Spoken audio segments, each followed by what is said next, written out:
Hi, welcome to Eat Naked. I'm Margaret. I'm Chef James. Today we're going to talk about one of my all-time favorite vegetables, this spaghetti squash that James is cradling.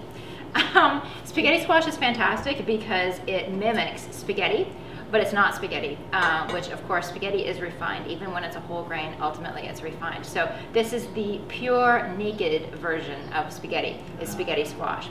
So what we're going to do is show you how we would cook it. We've actually already got one cooked, but we're going to show you how it's cooked. When you start out with something so large, first of all, it may be hard to cut into.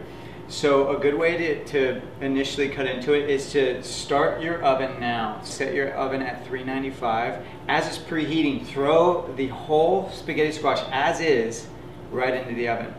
It's going to be in there about 5-10 minutes. Not that long. You're just softening it enough so that you can then cut into it. So what you do is you would cut into it here. I put the tip of the knife in and I go down. Cut into it lengthwise, so not lengthwise, not sideways, lengthwise. Cut here, and I'm going to turn it and cut here, cut through. Split it into halves. Basically, this is what it looks like. It kind of looks just like a regular pumpkin that you would carve on Halloween. We're going to put both halves down on the tray.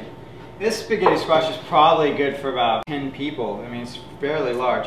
And we cook this one about 40 minutes. It really depends on how large the squash is how long you cook it for. So a great tip that I learned from James is see how it's a little spongy here when we push it in. You can actually even see a little fingerprint when we're done. Yeah. That means it's just right. If we pushed in and it kind of caved in, that means it's way overcooked. And a lot of people overcook their spaghetti squash, so we don't want you to do that. And a lot of people who do that, they'll go like, well, but it's mushy. It's like, no, it's not supposed to be mushy. As you see right here, when it's cooked, this is not mushy at all. It's actually kind of like al dente spaghetti. Yeah, it's crunchy. Like I can hear the crunch in my mouth.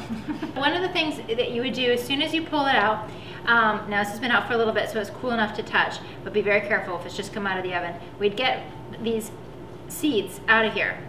This is easier to do after you've cooked it than before you've cooked it. And you want to make sure that you only get the seeds. You don't want to pull too much of the actual squash itself out.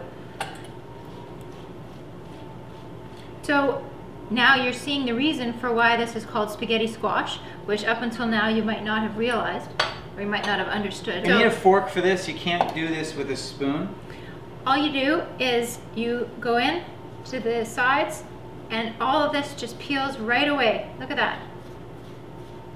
Beautiful. Basically turning into spaghetti.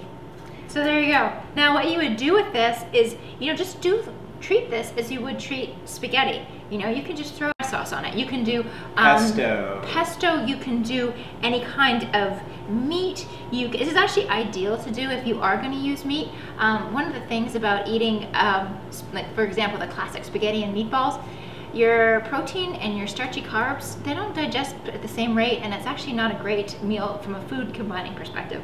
So this actually is it's a vegetable, and it is great. Vegetables from a food combining perspective go with basically anything.